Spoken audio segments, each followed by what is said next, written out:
how to join a groups on Roblox mobile. Hello everyone, welcome. In this video I'm going to show you today how to join groups on Roblox mobile. So just watch this video till the end. So the first things you need to do, you have to open your Roblox like this.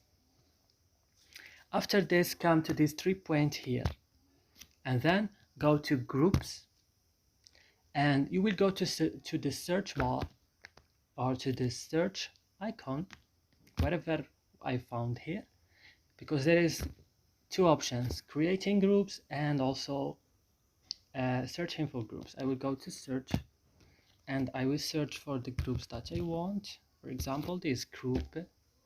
And what's next? Right now I will, for example, join these groups. I will click on it and click on join, and after this I will join directly. So I have just to verify. I don't need that, so you can do it. So I hope this video is useful for you. Don't forget to like, subscribe in our channel, and see you in another video.